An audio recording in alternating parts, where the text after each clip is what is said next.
Hey everybody, welcome to Conejo Valley Visionaries, a new podcast spotlighting the people and stories behind some of your favorite Conejo Valley small businesses. I'm your host, Christina Dinstead. In today's conversation, I'm speaking with Saverio Posarelli, the owner and chef at Basta in Agoura Hills. This conversation is one of my favorites. We recorded it at Basta and talked for over an hour. I thought it best to split it up into 2 episodes. And in part 1, we'll be hearing about his youth in the hills of Tuscany, the influence his grandmother and his father had on his career pursuits, and how he navigated the hospitality world around Europe and Japan. In part 2, we'll talk about his time in the United States, how he met his now wife and partner, as well as his career opening restaurants and the challenges within that. It is an emotional, candid conversation, and I can't wait for you to hear and learn about Saverio's path. It really is inspiring to see what he's been able to build and what his vision is for the growth of Basta. Stay tuned for Basta in Thousand Oaks, opening later on this year. With that, I hope you enjoy my conversation with Saverio Posarelli. Hi, Saverio. Ciao. Thank you so much for joining me on Conejo Valley Visionaries. I cannot wait to learn more about you. Basta is one of my all-time favorite restaurants in the Conejo Valley. Thank you. This is a real pleasure to be able to speak with you. So very happy. Thank you. So what we like to do with Conejo Valley Visionaries is sort of start from the beginning. Okay. So, Saverio, what did you want to be when you grew up? For sure know what I'm doing right now. Oh, really? No. Okay. No, because you grow up in everything. See, I come from a family with culture. My dad was an opera singer. Wow. So I've been into symphonic lyric music, for all my life, and my mom, she was a person that studied a lot. Reading books, stuff like that. So always been, you need to learn. First, learn something, get a culture, then you can do anything else. And they really believe in that. But the most beautiful thing, then I grew up, I'm born in Florence. And when people tell me where I'm coming from, I say, I'm coming from Florence. And then I add, I'm very lucky. Having been there before, I would agree with that sentiment. And I'm very lucky. When you're walking around the city, then you find not monuments, but masterpiece everywhere, done by incredible, people, then touch our humanity, Western civilization in general, you know what I mean? And you're taking everything for granted. That's the problem. You do take things for granted growing up there. You're taking everything for granted until you start going out and see other things, and you say, God, you know what I mean? We really have something sensational. Yes. I remember I saw a movie many, many, many years ago. It was talking about the Tuscan countryside and the hills and everything. And part of the movie, this person, then it was, I don't remember which actor it was, but was a British guy, and it would say, I don't know what is that over here. Maybe it's the air. Maybe it's the soil, maybe it's the wind, but this is the land of the genius. And it's incredible that you having 250 years of Renaissance, from Michelangelo to Leonardo, to Giotto, to Brunelleschi, to just name it, Lorenzo the Magnificent of Medici, then without them, we cannot create what we have it, you know what I mean? And then what was done by them reflects so much in our actual society, political wise, bank, the Medici was the biggest banker, in the world at the time, you know what I mean? And so. So grown up in the city, but also grown up in the countryside, because my dad always loved to have a farmhouse. And in 1972, he bought this beautiful farmhouse in the hills of Tuscany. I can visualize it right now. You have no idea how beautiful. And I feel so bad we don't have anymore, because, but it was beautiful. It was a house just outside of Florence, 20 minutes from the main downtown. So you are in a city, really? And you are not in a city, yes. You know what I mean? and you are in the middle of the hills, where you're surrounded by olive tree and vineyards, and cypress, and a little church here, a little village there, and a castle and a tower, and everything have a certain kind of almost mystic kind of feeling. You know what I mean? Not just a regular life. Everything's we was going to do it. I remember like it was right now. Me and my sister, we grew up in a family like where also food was very, very important, because we grew up with grandparents living with us. So before, we have the luxury to have a grandmother, a grandfather living with you, but the grandmother, she was cooking. And every time she was cooking, when we're talking about, the Italian nonna, it's not a legend. It's real true. It's something then most Italian people grew up, especially my generation, you know what I mean, with the grandparents. And there was such an important part of what we are, because I don't think there is anybody love you like your grandparents, because it's an unconditional love. Your They've parents done the hard work already, raising your parents, so this is more just to like take care of your you. parents love you, but there is expectation. Yes. Grandparents, they don't have it. They just want to be loved. That's the only thing they want, nothing else. Okay. And they want to give it to you unconditionally. And that's usually via food. Well, yes, because, il bambino, cosa gli facciamo oggi? That was the most important thing as soon as she got up in the morning. What we're going to cook for the baby today, okay? It's not, my God, I have to go. No, that's, I get up, I have breakfast. What do you want to have for lunch today? 7 o'clock in the morning before they go to school, and you have your breakfast. The last thing to do is thinking, what do you want to have for lunch? But that was her. And my mom, right now, she's 90, and she does the same thing. I'm going home next month, and it's funny because I still say I'm going home. I think it's hard for me to say I go to it or not. I'm going home. Because that's really where you feel. Well, it's what we are. How long have you been in the United States? Since 91. So imagine a lot of years, 30, 32, 33, something like that. Yeah. Okay. It still feels. It's home. Yeah. It's home. It's too home, but there is home. Then every time I go, I feel I never left. Yeah, that's incredible. And I think, Agoura Hills feels sometimes a little. It does, especially right now. Especially right now with all the raining we got, and the hills are green, and everything. Yeah. And I love to go up hike, take the dog, stuff like that. Mm-hmm. And now, there is so many mushrooms. Then if you know what to pick. You can forage? Yeah. Oh, that's interesting. But just don't pick it to pick it. You need to know what you're picking, because mushroom can be dangerous. Of course. Yeah, really. Okay, so cancel a lot of people to the hospital. Yeah. Well, we don't want that. No, definitely not. To go back to your childhood, though, so you did not think you would be owning restaurants, but you were surrounded by food. In your childhood. I want to be an orchestra director. So taking influence from your father. Yes. Okay. But then, my dad would tell me, you have no idea how hard it is to study music. And what I went through, and like this, and like that. So it's not that I was trying to discourage you, but say it's a lot to do, and to succeed is not easy, and blah, blah, blah. And I remember my dad, when he was performing in Florence, the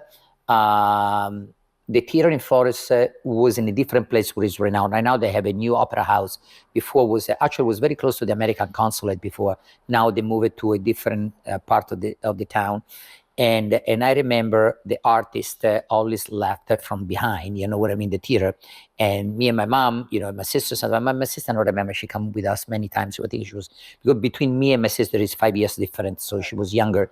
And we would see a concert and opera and everything. Then we was waiting for my dad getting out. And it was so beautiful to see all the artists, live the backstage, the orchestra with the instrument, and I remember when my dad was making operas, they had a makeup, and he never had time to wash the makeup off. So many times he's walking out with the stuff on his eyes and stuff like this, sometimes they put in like at the time, fake beard, so you have a piece of glue attached. So it was so interesting. It was interesting. To see both sides of your It was interesting. Yeah. And I remember my dad was a baritone, so it was like a deep kind of voice. And they used to love to sing for me Granada. That is a famous Spanish song. And he was singing that in a car. And I remember I was like this because his voice was so powerful, and but was my dad passed away in 2008, and but these are vivid memory of him, and it was just like beautiful. I have a beautiful childhood. I really did. I can't. Sometimes I talk to my sister and my mom every day. Now with WhatsApp, you can call whoever you want. Are they in Italy? Yeah, they're in Italy. And sometimes my sister would say, "Do you remember?" And we start laughing, and because we have good memories, you know what I mean. And we even remember the winters. Winters, with all this climate change and everything, they are not anymore like it used to be over there, And I said, "Do you remember in November how foggy it was and all this was cold, And every Saturday, we was going and play here and there, and I remember it was water everywhere. It was raining like for a month. But the beautiful part was in every season have their own things, have their own flavor, their own smell, and it was just fantastic, It's pretty incredible that like your memory can imagine those very tactile things too. That It does like because the fog or sometimes I'm thinking about the food. Food is one of the few things, together with music, that make you remember things in a way than they used to be. Food bring you back memories. It's a mellow taste that you can say, "Oh my God, this is like my grandma used to do." I remember I have this in that. I took a trip. I went in vacation. I have this so and so, and you connected immediately to something like this. One of the best compliments when people come at the restaurant and they do to me, "Oh my God, this tastes like when my mom used to make, or my grandma used to make it." You know what I mean? And it's beautiful because if you can transmit a certain feeling and sensation to people, you really achieve something. And do you think that's only based on flavor, or is it also include plating, how it's served, or like the soul that's put into it? I don't know. I think when you, first thing, when you're cooking, you need to be happy. You can't be unhappy. Sometimes if I have a bad day and I want to do things they don't come out properly. Especially if you do complicated stuff.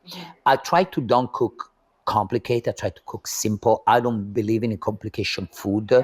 I respect it, but I don't believe it.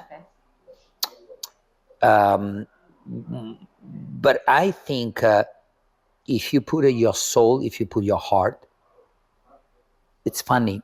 The elements of life for the person are few: the wind, the fire, the water, and the soil, the earth. But there is an extra one that not many people take in consideration, is your heart. If you don't take things with your heart, there is nothing you can do it. Yes. You can have all the element of nature put things together. We cannot create in anything, the human being, without these four elements. The fire give you the power. The water give you the possibility to grow things. Okay, the wind to spread it. You know what I mean? And the earth that is nurturing what you're doing. But the heart of the human being, more than your mind, it's what really helping you to do things in anything. Right. In relation, absolutely. What is one of the biggest pain in the world? Heart pain. Guys, you know what I mean? You can survive many things, but when you are wounded inside of you, it's a problem. It takes time to heal. It takes time. It takes time. I can be sick for other things. There is a medicine. For that, there is no medicine. That's true. Only time can heal the heart. Yeah. See, I don't want to be a philosopher, but do you understand so is that so I always like to ask, because I'm a cook, nothing else. A philosopher. Okay, so we wanted to go potentially be a work as an orchestra conductor. Yes. Yes. And that was my dream. That was your dream. So but never happened. What happened? It happened then, growing up in a family, like I told you, with grandparents, then every Sunday there is something on the table very particularly. Or every Thursday you go into my mother grandparents and they have a gnocchi prepared because a Thursday is a gnocchi day. Okay. And my grandfather used to line up all this little potato dumpling, and this is an army. And the bigger one, because neither one was the same shape or size, so the bigger one is a general, then you have a colonel, then a little one was a soldier, a private. So to me it was almost play with food, but with respect for food. Remember, I coming from parents that went through the war, and grandparents went to war, no one. So food, sacred, you know what I mean? You don't waste, you don't leave nothing on a plate. Have less, eat it. If you want more, we give it to you. Now you see people put something like that, and then half left over there and half will go to the garbage. You know, it's so anyway, growing like that and growing with the kind of things to the smell of the food, and plus have the opportunity to live in a countryside where my grandparents have chicken, rabbit, farms, yes, fresh eggs, going in a field and pick up salad, artichoke, zucchini in summertime, and everything. The most beautiful thing was that every season have their own things. You don't eat strawberry in January. You eat strawberry in May and June. The cherry, you have it in June. The peach, they're coming out July, August, and the yellow one in September. The watermelon, you're going to eat it between June and middle of September. That's it. You still remember, you're like the almanac. Right, because you have in the eggplant and bell pepper and zucchini, it's a summer thing. Artichoke was a winter thing. Black kale, it's a winter thing. So every chestnuts, we was waiting for October to get into chestnuts, you know what I mean? I kind of love that idea, actually. Not only is it local and seasonal and you're cooking from the earth, but you also have an anticipation for the next thing. Oh, I think absolutely. Sometimes we all are just like, oh, well, we can get chestnuts or artichokes, whatever. But the idea of you can long for something maybe it almost tastes better. Absolutely. Yeah. Absolutely. Yeah. The most incredible things also, I think, why you're getting so close to food is because, like you say, waiting for the right things at the right moment. Now our society wants everything now. We have to not wait for anything. And it's like when people come into dinner. Where is my food? Where is my food? We're cooking. we are not there joking around. You know what I mean? Right. We're serving 250 people on an average night, over 500 on a busy night. And we are not there playing around. But sometimes food taking a bit long. Yeah. And when they go to me, when they're using words like, oh, that's ridiculous. To me, ridiculous things in life are something else. Are people that are starving, kids that don't have parents, you know what I mean, are violence, stuff like that. It's ridiculous. Food is not ridiculous. Food is easy to solve. Easy to solve. Sure. Let's not make it a big deal. Yes, and I can imagine owning a restaurant, you have to deal with people who are maybe not coming in with their best heart conditions, or maybe feeling not as connected, but it seems like, and I want to get back to how you got here, but that within Basta, you get that feeling of heart, of the comforts of maybe that harken back to your. Well, you do, like I tell you, I want to say that to me, yes, busy night. Oh, we are busy every day, thank God. You know what I mean? But busy night, it's satisfaction. But the most important thing is not the financial aspect of what actually you do it. It's when you go to table, how was everything tonight? We loved it. Oh my God, what experience. To me, you pay me already. You know what I mean? Yes, for sure, the economical aspect is important. I need to pay people. I need to pay food coming in, pay rent. There's a lot of things. You know what I mean? But to hear the comment, I'm walking out the door, people, oh my God, we wait so long for the table, but it's really worth it. Yes. That's all you need to hear. Hey, you made my night. Yeah. You made my night. Yes. And how I get to this, right? I get to it because I know when we start talking. I don't know, but I love So, it, but I want to you know know, where that's a big gap. the structure of our education in Italy is a little bit different than in the States. You go into the kindergarten, you have 5 years of elementary school, you have 3 years of middle school like you do over here. But the high school is structured in a way that is an orientation already for what you want to do in the future. So I choose a school that is called Hotel Management and Restaurant School, where it's 5 years of high school, where they're teaching you Italian, literature, English, French, mathematics, all this kind of thing. Plus, you do culinary, you know what I mean? Everything what is a hotelier management, you know what I mean? And what is a restaurant management, all this kind of stuff. So at the end of the 5 years, you get a degree, you know what I mean, to, you are in the kind of sector. I liked it almost right away. Now, I have to be honest, I do not remember why I choose that, but I always like to do something at home. You know what I mean? My mom, she say always, what are you going to mess it up in my kitchen with today? That's what her thinks. You know what I mean? That's a good approach of a mom. Right. You know what I mean? So, oh my God, today's what now? What now? So you delight yourself in something, and then slowly you're learning things, and then you confronting with your mom or your grandma. Well, at school they teach me then this is supposed to be done so and so, and you already start the first arguments. Well, you know what? They can say whatever they want, but that's just the way to do it. Oh my God! And then it start becoming not a war, but almost. You know what I mean? Would you push arguments, or would you? Sometimes. My mom, she's still a vet, even if she's 90.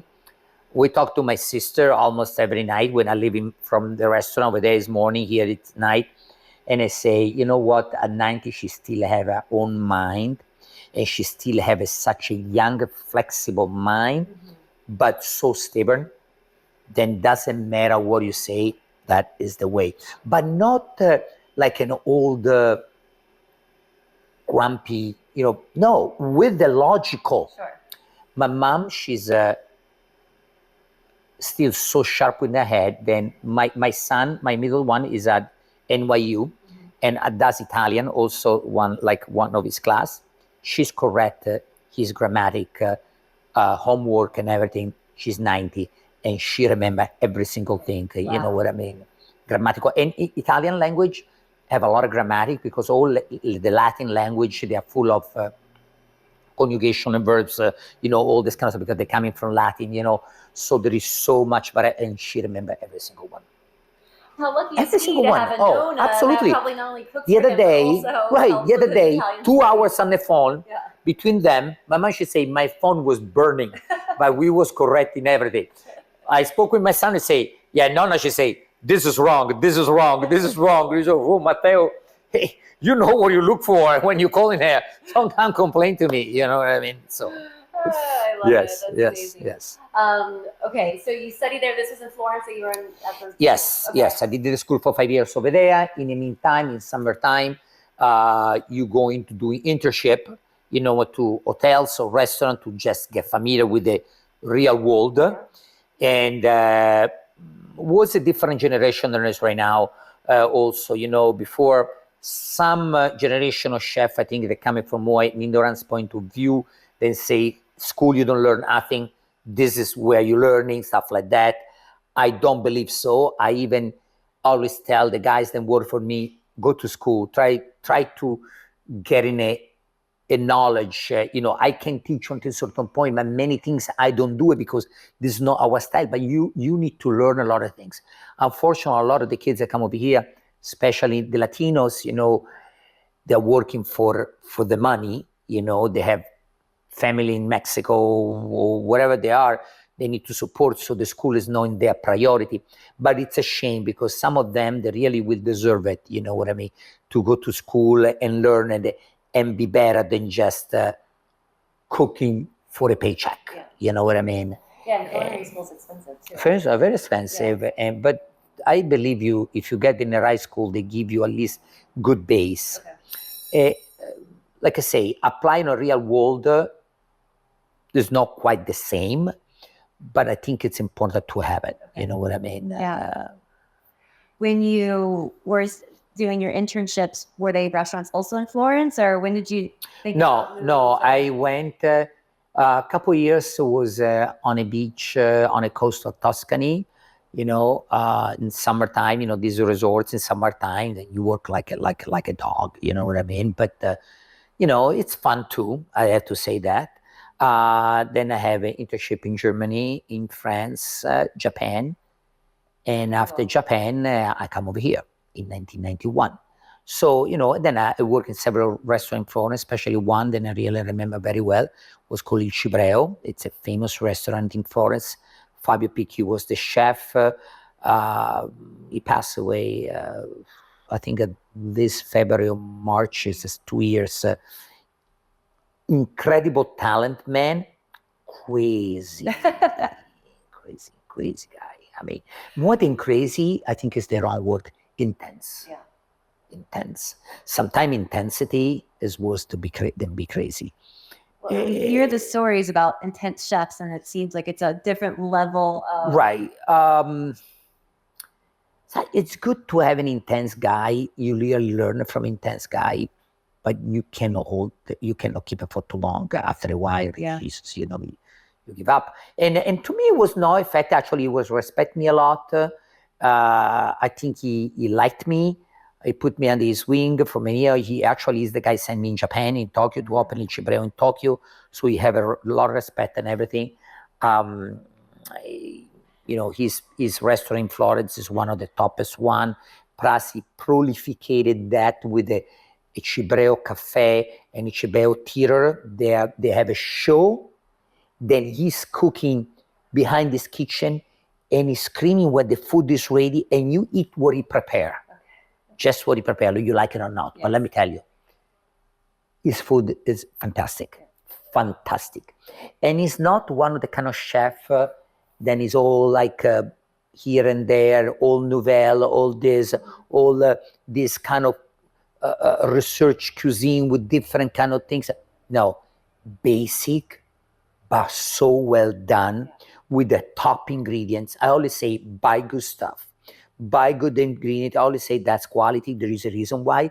If you buy very good product, 50% of your job is done. I like that. I like to buy good prosciutti, good salami, good mortadella, fresh veg. I don't even have a freezer in a restaurant because I don't believe it in the kind of processed food. You know what I mean? Frozen food sometimes you need to buy because you don't have other. For example, I buy only one thing frozen, and it's octopus. It's coming from Spain. I can't find fresh one all year long and stuff like that. But that's why I don't do fried calamari. I don't want to do that food because you guys going to eat fried calamari, you're eating frozen calamari. Yes. Nothing about No, fresh. it's frozen calamari. Be happy with that. If you're happy, you're happy. Sometimes it's incredible. It made me crazy sometimes think how people do not love themselves, especially in food. They don't love themselves. They prefer eat crap than something is genuine and good and fresh. I get sometimes, and I'm pretty stubborn with what I give into people. Sometimes they ask me stuff, and I say, I don't going to do it. I don't going to put a chicken in your pasta. Put your hell, I don't go to do the stuff like that. Seafood and cheese? Allora, seafood and cheese. Personally, myself, if I had to have a good spaghetti with frutti di mare, with clams, and you put in cheese, to me, you kill it, the dish. You just kill it. You kill it. But there is some stuff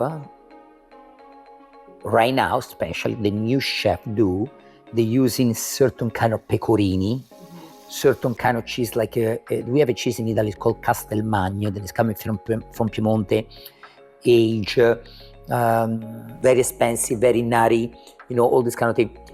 Then some chef had to put it on some seafood, on some risotto, things like this. To me, with pasta, also because cheese, every time you put cheese on something, like even a pasta, is mixing the sauce, and the seafood doesn't really have a sauce. It's a compost of ingredient dry out the entire thing, and then what the hell you eat? Then one thing that made me crazy, and you guys are really, really good on that. When the food comes in, you don't eat, you talk. Eat, then you talk. Especially la pasta need to be eaten right away. Soon get cold, it get like a lump. Interesting. So have it in, enjoy it, then you can talk how much you want. But you have no idea how many people go around. You walk around. Come on, you eat. What are you talking after later? Just eat now. That's a very excellent tip. I appreciate that, and one that I'll be more thoughtful of now. Coming up on part 2. So you moved from Japan here, which is really interesting. Right.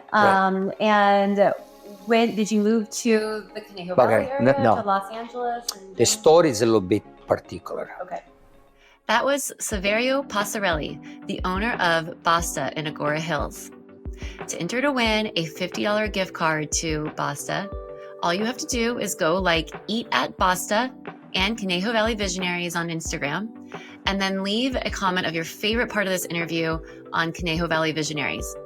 To get an extra entry, screenshot the episode and share it on your stories and tagging Eat at Basta and Conejo Valley Visionaries. Good luck. Make sure to subscribe to Conejo Valley Visionaries wherever you listen to podcasts so that you never miss an episode. And follow us at Conejo Valley Visionaries on Instagram to learn more about each guest and enter our weekly giveaways. If you want to share your visionary story on the podcast, send us a DM. We are always open to guest nominations. This episode was produced by Christina Denstead and Justin K. Sloan. Conejo Valley Visionaries is edited by Justin K. Sloan and J. Sloan Productions.